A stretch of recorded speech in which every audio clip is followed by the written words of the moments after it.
요한복음 3장 16절 말씀. 하나님이 세상을 이처럼 사랑하사 독생자를 주셨으니 이는 그를 믿는 자마다 멸망하지 않고 영생을 얻게 하려 하심이라. 좋은 날입니다. 성령님께서 오늘도 여러분들의 심령 가운데 큰 은혜와 평강으로 함께하여 주시기를 주님의 이름으로 축복합니다. 오늘부터 이제 새로운 주제를 여러분들과 함께 은혜를 나누기로 원합니다. 복음이라고 하는 주제입니다. 다시 복음으로 라고 하는 그런 주제를 가지고 여러분들과 함께 몇 주간에 걸쳐서 복음이란 무엇인지, 또 복음 안에 하나님께서 예비하신 은혜의 풍성함이 무엇인지를 함께 묵상하면서 주님이 주시는 은혜들을 함께 나눌 수 있기를 바랍니다. 복음, 많이 들어본 단어입니다. 교회를 다니면 복음이라는 단어 제일 많이 듣는 단어 가운데 하나일 것입니다. 자, 그런데요, 종종 우리는 이 복음이 무엇인지 잘 알지 못할 때가 있습니다.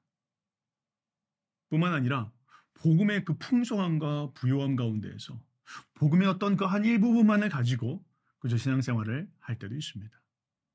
복음 안에 하나님이 예비해 놓으신 소망, 복음 안에 하나님이 예비하신 은혜의 풍성함, 그리고 복음을 통해서 누릴 수 있는 우리의 삶의 능력, 이런 것들을 우리는 온전히 체험하지 못한 채 그저 한 일부분만을 가지고 우리 신앙생활을 할 때가 있다라는 것입니다. 하나님은 우리가 복음이 무엇인지, 또 복음 안에 예비하신 하나님의 은혜의 비밀이 무엇인지를 풍성하게 누리고 또 알 수 있기를 바라십니다.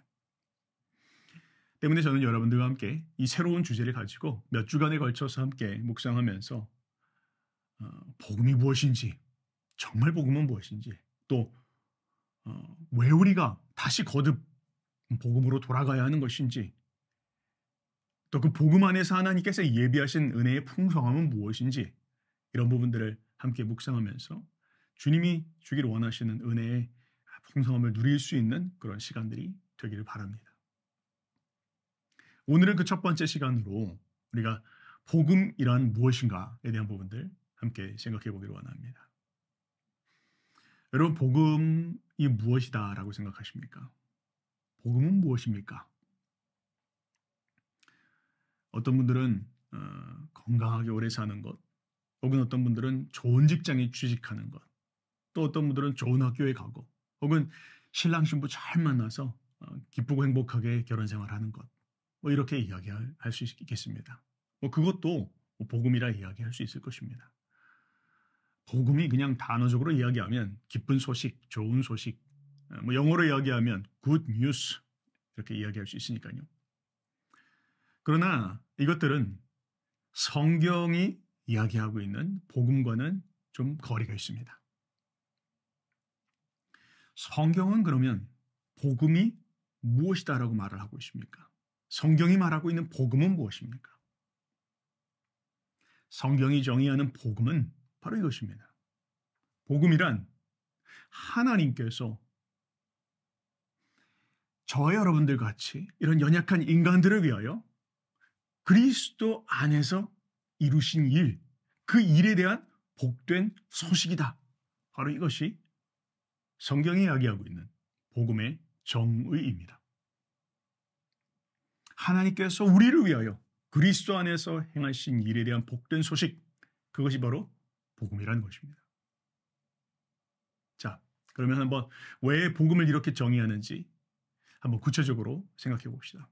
첫 번째 우리가 한번 묵상해 봐야 될 부분들은, 그 정의 안에는 기본적으로 그 복음의 정의 안에는 이러한 개념들이 들어가 있어야 합니다. 첫 번째 가장 중요한 것은 복음은 소식이라는 거예요. 복음은 소식입니다. 복음은 기쁜 소식이고 복음은 복된 소식입니다. 왜 그렇게 이야기합니까? 복음이라고 하는 것은 그냥 단순히 당신이 이렇게 해야 합니다, 당신이 저렇게 해야 됩니다 라고 하는 어떤 권면이나 충고가 아닙니다. 복음은 내가 나에게 요구하는 그 어떤 것이 아닙니다. 복음은 나를 통해서 혹은 내가 얹을 수 있는 그 어떤 것이 아닙니다. 복음은 무엇입니까? 복음은 나를 위하여 어떤 누군가가 역사의 한순간 나를 위하여 어떤 일을 행했다라고 하는 그 사실, 그 역사적 사실에 대한 소식이라는 것입니다. 그렇습니다. 복음은 내가 행한 그 어떤 것이 아니라 나를 위하여 그 누군가가 행했고 그것이 지금 나에게 영향을 미친다라는 것입니다. 그 소식을 이야기하는 것이 바로 복음입니다. 복음을 헬라어로 유앙겔리온이라고 그렇게 이야기하죠. 유앙겔리온이라는 단어는 무엇을 의미합니까? 당시의 고대적인 의미로 돌아가서 생각해보면 유앙겔리온은 이런 것입니다. 어떤 그런 민족이 있습니다. 그런데 압제 가운데 있습니다. 그래서 그 압제 가운데 벗어나기 위해서 열심히 전쟁을 치릅니다.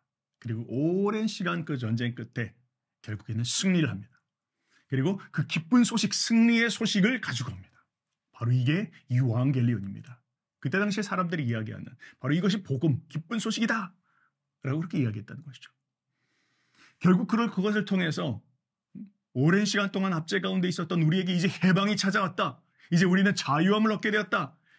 그리고 이제 우리의 왕이, 우리의 진정한 왕이 우리를 통치하시게 되었다 라고 하는 것이 에반겔리온입니다. 유앙겔리온입니다. 그것이 당시에 사람들이 사용했던 복음이라고 하는 그런 단어의 의미입니다.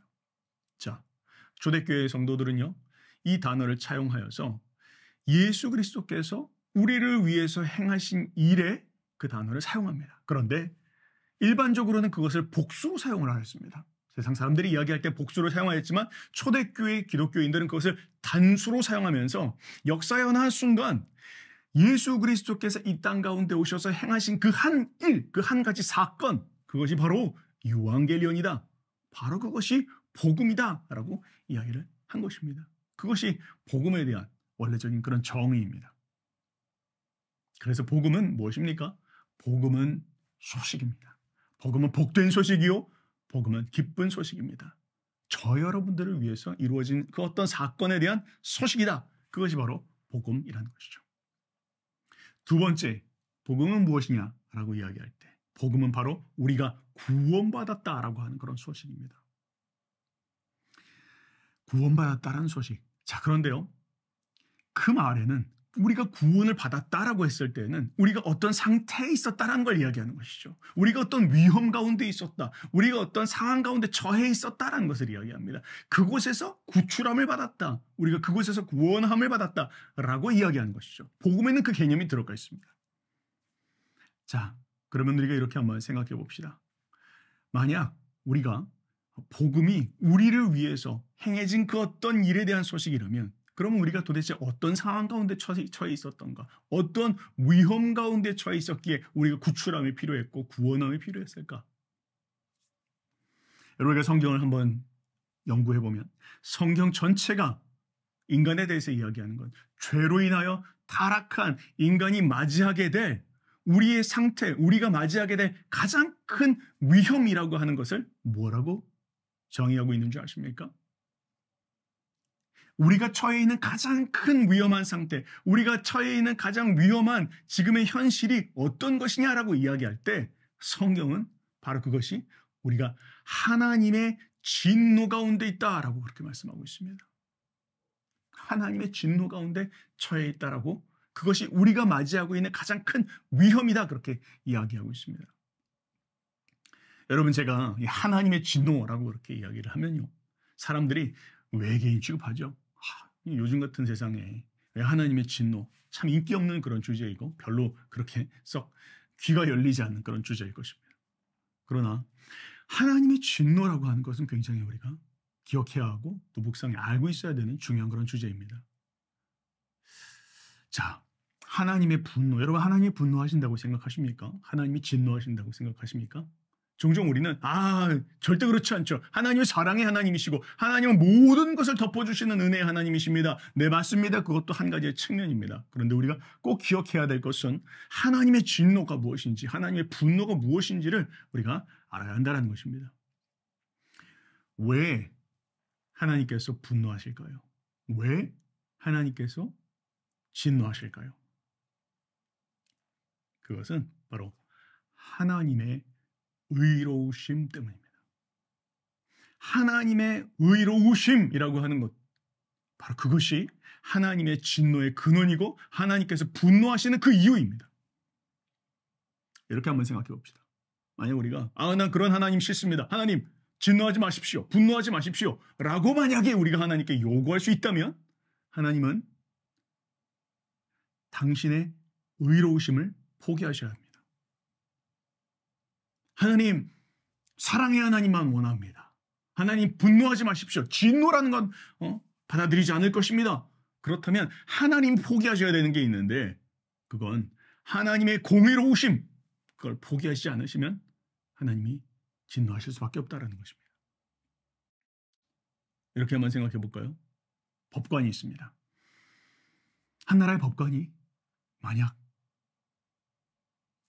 판결을 내려야 되는데 무조건 무죄, 무조건 용서, 무조건 덮어줘, 무조건 죄를 짓던 어떠한 그런 악한 죄를 짓고 어떠한 그런 잘못된 짓을 하더라도 그냥 모두 다 용서한다 라고 한다면 그 법관은 뭘 해야 됩니까? 그 법관은 공의를 버려야 합니다. 그렇죠? 이게 마찬가지라는 거예요. 우리가 만약 하나님께 하나님 우리에게 심판하지 마십시오. 혹은 하나님 우리에게 진노하지 마십시오라고 이야기한다면 하나님은 그 공의로우심을 포기하셔야 한다는 것입니다. 여러분 어떤 하나님을 원하십니까? 여러분 하나님에 대해서 어떤 하나님을 원하십니까? 여러분 하나님에 대해서 공의를 포기하신 하나님, 다른 말로 이야기하면 불의하신 하나님을 원하십니까? 혹은 공정하신 하나님, 공의로우신 하나님을 원하십니까? 당연히 우리는 하나님이 공의로운 하나님이 되어지길 바랍니다. 만약 하나님께서 불의하신 하나님이 되기를 바란다면, 그래서 분노하시지 않고 진노하시지 않는다면 여러분 이 세상은 정말로 두렵고 무서운 그런 세상이 될 겁니다. 왜요? 하나님이세요.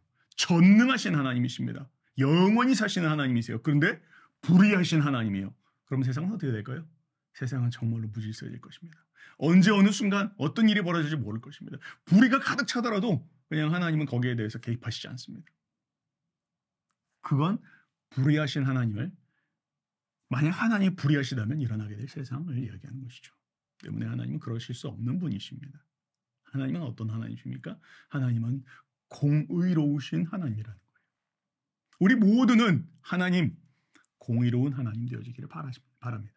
당연히 그분은 그런 분이시고요. 자, 그런데 여기에 우리의 큰 딜레마가 있습니다. 만약 우리가 하나님, 공의로우신 하나님이 하셔야 됩니다라고 이야기한다면 그 하나님의 공의에 의하여 가장 먼저 심판을 받게 되어질 것은 다름 아니라 저와 여러분이라는 거예요. 그 하나님의 공의로움 앞에 가장 먼저 심판받게 되어질 건 바로 저와 여러분이라는 것입니다. 거기에 우리의 딜레마가 있는 것이죠.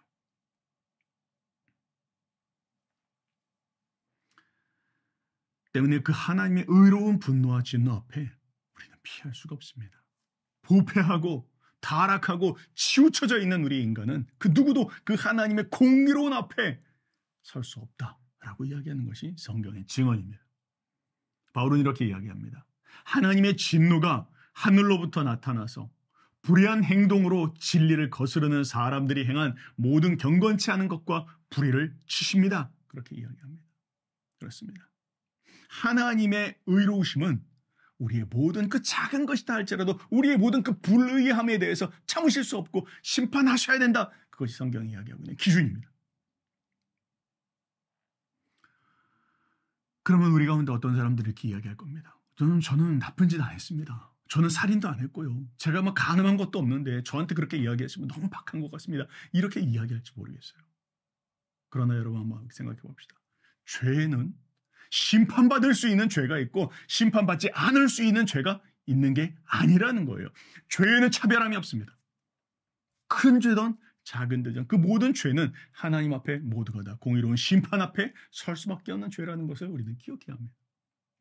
만약 어떤 죄는 심판받을 수 있고 내가 지은 그 어떤 죄는 심판받지 않아도 된다라고 이야기한다면 아담과 하와가 따먹었던 그 사과 하나, 그 선악과 하나, 그건 너무나 볼품없는, 너무나 대단하지 않은, 그렇게 심판받지 않아도 되는 일이라는 것입니다. 그러나 하나님은 그 아담과 하와가 범했던 하나의 선악과를 따먹는 그 일조차 그의 인생에 뿐만 아니라 모든 인류의 임하는 하나님의 진노를 피할 수 없는 죄악이었다라고 엄중하게 우리 가운데 이야기하고 계신 것입니다. 하나님은 어떤 분이십니까? 하나님은 우리를 다 알고 계십니다.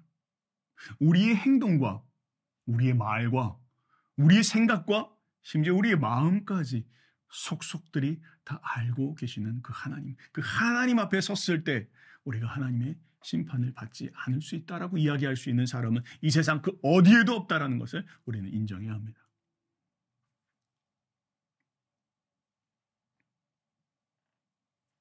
때문에 죄로 말미암아 부패하고 타락한 우리가 그 어떤 것보다 우선시하고 해결해야 할 가장 일생일대의 위협은 바로 그 하나님의 진노 앞에 우리가 서게 되어 있다는 것을 말하는 것이죠.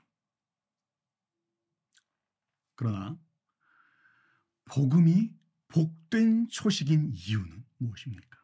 그것은 바로 우리가 이 하나님의 무서운 진노 가운데 구원받을 수 있는 그런 길이 열렸다라고 이야기하고 있기 때문입니다. 저와 여러분들이 하나님께서 우리를 위해서 하신 일 그리고 또한 하실 일 그 일로 말미암아 구원받을 수 있게 되었다라는 소식이기 때문에 그것은 기쁜 소식이요 구원의 소식인 것입니다. 그렇다면 하나님이 하신 일이 무엇입니까? 하나님께서 그리스도를 통해서 그리스도 안에서 행하신 그 일이라고 하는 것은 무엇입니까? 그것은 이것입니다.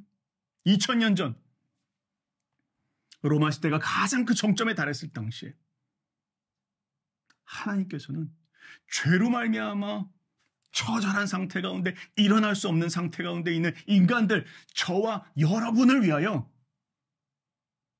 그 하나님 그분이신 예수 그리스도께서 하늘 영광을 버리시고 이 땅 가운데 오시어 성령으로 말미암아 마리아의 태에서 나셔서 하나님이시자 인간이신 나사렛 예수로 이 땅 가운데 나타나셨다 오셨다라는 것을 증언합니다. 그게 바로 하나님께서 행하신 일입니다. 또한 복음은 무엇을 이야기하고 있습니까? 복음은 그 예수 그리스도께서 이 땅 가운데 오셔서 하나님의 모든 율법 가운데 복종하셨다라는 것을 이야기합니다. 또한 그리스도께서는 어떤 일을 행하셨습니까? 이 땅 가운데 오신 예수 그리스도께서는 병자들을 치유하시고 귀신 들린 자를 고치시며 그분 스스로가 하나님의 자녀이심을 하나님의 아들이심을 증거하셨다, 확증하셨다라는 것을 보입니다. 또한 복음은 무엇입니까? 이제 때가 찾아 그 예수 그리스도께서 우리를 위하여 우리의 모든 죄를 대신하여 하나님의 그 의로우신 심판대 앞에 나아가서 우리를 위해서 자신의 삶을 드리셨다. 바로 그것이 예수 그리스도께서 행하신 일입니다. 또한 복음은 무엇입니까? 그러나 그렇게 죽으신 예수 그리스도께서 사흘 만에 살아나시어 그분이 하나님의 아들이심을 확증하셨다. 또한 그분께서 행하신 그것으로 말미암아 우리의 모든 죄가 사함을 받았다라는 것을 확증하고 있습니다. 또한 복음은 무엇입니까? 그렇게 부활하신 예수 그리스도께서 40일 만에 승천하심으로 말미암아 하나님 우편에 앉으셔서 이제 그분께서 영원히 통치하시는 왕으로서 영원히 다스리시는 왕으로서 온 세상 만국을 통치하고 다스리시게 되었다. 그것을 이야기합니다. 그리고 그분께서 이제 성부 하나님 앞에서 우리를 위하여 성자들을 위해서 성도들을 위해서 중보하고 기도하고 계신다. 그것이 복음입니다. 때문에 기쁜 소식입니다. 그것이 그리스도께서 우리를 위해서 행하신 일입니다. 또한 복음은 무엇입니까? 그렇기 때문에 누구든지 그 어떤 누구든지 그 예수 그리스도를 의지하고 자신의 모든 무능력함과 타락함을 인정하고 그리스도를 의지하는 사람은 누구든지 그 죄가 사함을 얻으며 그분 안에서 하나님과 완전한 화해를 이룰 수 있으며 안식할 수 있다는 것을 이야기합니다. 그것이 바로 복음입니다. 복음은 무엇입니까? 복음은 이처럼 하나님께서 우리를 위하여 그리스도 안에서 행하신 일, 내가 행한 그 어떤 것이 아닙니다. 내가 얹을 수 있는 것들, 보탤 수 있는 그 어떤 것이 아닙니다. 하나님께서 그리스도 안에서 우리를 위해서 행하신 일, 그것에 대한 복된 소식이 바로 복음입니다. 사랑하는 여러분, 이제 오늘부터 해서 여러분들과 함께 그 복음에 대해서 더 깊이 묵상해 봅시다. 그 복음 안에 나아갑시다. 복음을 통해서 하나님 예비하신 것이 무엇인지, 복음 안에 있는 그 풍성함이 무엇인지를 함께 누립시다. 때문에 사랑하는 여러분, 우리가 복음은 만약 이 주님이 우리 가운데 주신 이 복음을 소홀히 여기는 것, 이걸 등한히 여기는 것, 이건 우리가 범할 수 있는 가장 큰 죄입니다.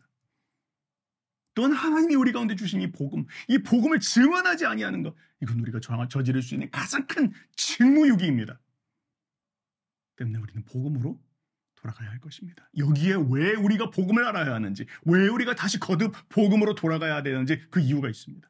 그 복음을 우리는 묵상하고 다시 복음 앞에 우리가 나아가 우리의 삶에 무너진 것 다시 회복할 수 있는 기회가 되어야 할 것입니다. 사랑하는 여러분, 만약 여러분 가운데 신앙의 열정이 식어지신 분들 계신다면 다시 복음으로 돌아가시기 바랍니다. 만약 여러분들 가운데에서 나 다시 시작하기를 원합니다 라는 분들 계신다면 다시 복음으로 돌아가시기 바랍니다. 그 복음 안에 하나님이 예비하신 은혜가 있습니다. 생명이 있습니다. 풍성함이 있습니다. 그 가운데 여러분을 발견하는 저 여러분들 되시기를 주님의 이름으로 축복합니다.